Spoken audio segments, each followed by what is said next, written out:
things we do for our family. Can you look to me in darkness when there's no more light that you can see?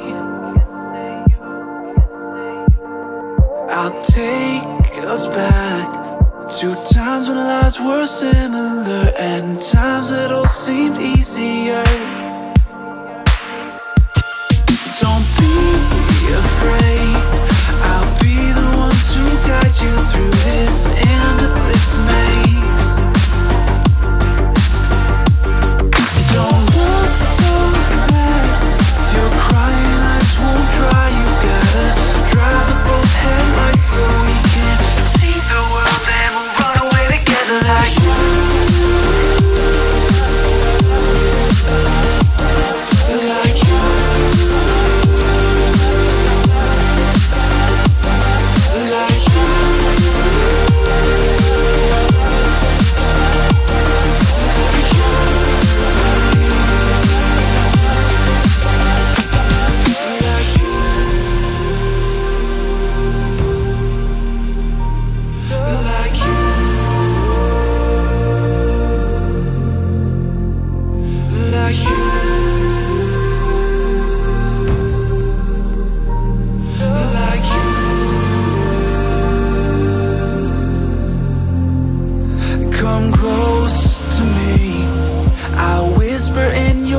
the things that we could be.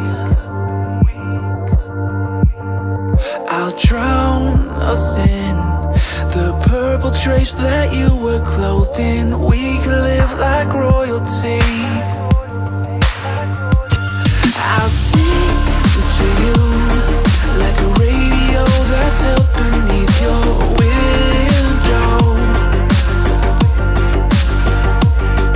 Don't look so sad, your crying eyes won't dry. You've gotta drive with both headlights so we can see the world and we'll run away together like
Alright everyone, I wanted to talk about POA Trivialis.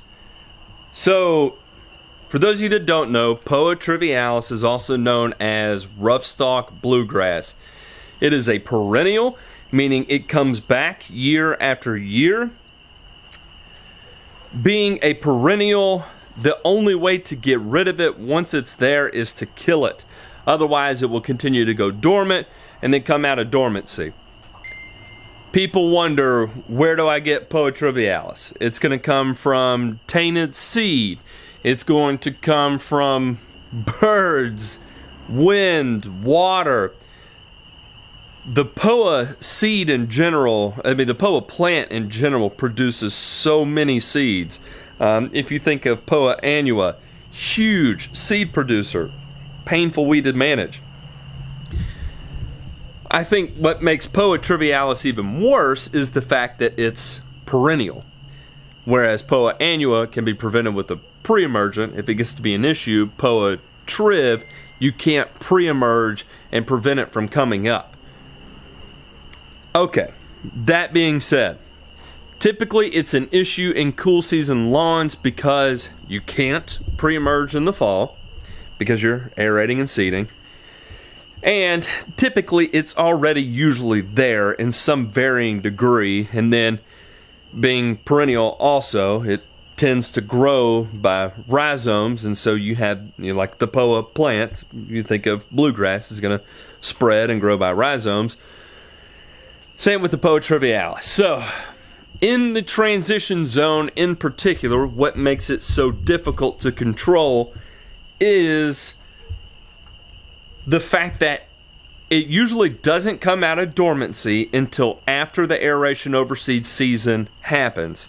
So you can't get a good Roundup application on it because it's not up. So usually I begin to see POA Triv in January or February time frame.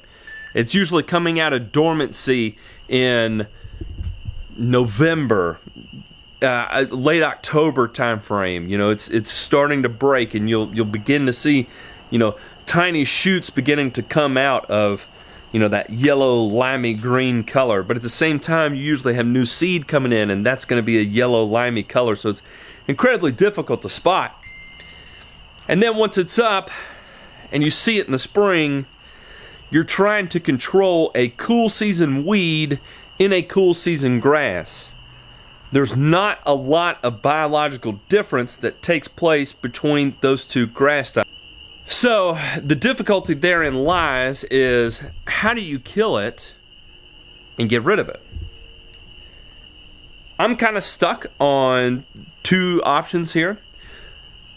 The first one being Roundup it out and then try and get a spring seeding done, which usually doesn't work very well, spring seedings.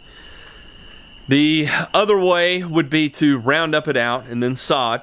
It's probably going to be a better bet. I've heard of people using sod cutters, cutting it out, and then laying your sod pieces back in where you cut it out. To me, that sounds really effective. Sometimes, though, and I'll show you these video clips of properties with POA in them, you'd be talking about a lot of sod going down. And me personally, like, the way I'm set up, I can't lay it, but I could turn it over to one of the landscape crews and they could get the sod down. So I'm in a little bit of a unique position. But if you're a one-man show or a two-man show, or all you do is fertilizer and weed control, it can get to be a chore on how to handle it. There is a product by Valent, distributed by NuFarm, called Velocity. Bispirac sodium. Velocity had a supplemental turf label, and it was for the control of POA Triv and POA annua in bentgrass. Used at ultra low rates on bentgrass and gradually faded out of the property. I have managed to get my hands on a decent amount of Velocity, and I'm going to do some experimenting with it and see what exactly happens. I've got a pound to work with. The use rate on it is 2 ounces to the acre. I'm expecting to have to do split applications with it at 2 ounces to. I'm expecting to have to do repeat applications at 2 ounces to the acre. So per acre, I'm going to need 4 ounces. So realistically, I can probably only get 4 acres out of this particular product. It's extremely expensive. $600 per pound. So you're looking at roughly $150 an acre to apply this material. That's going to put it in line with Monument, Revolver, all the sulfonyl ureas. You have to pay that amount of money. So anyway, I wanted to talk to y'all about POA Trivialis, hear what your control techniques are. How do you handle it? I've heard anecdotal stuff about even Roundup not providing good control of it. Tenacity, of course, will turn it white. I tried a little experiment with ethofumicate, dismiss, and tenacity on it. It barely even dinged the tips of it. It just was completely not effective at all. That's why I didn't even post a follow-up, because it looked like it had barely even been touched. So, curious, how do you handle it? Do you handle it? Do you do anything with it? Or do you just move on, And what's not really fair or great about this is that Velocity is losing its turf label. So after this, there are no more selective herbicides on the market to control it.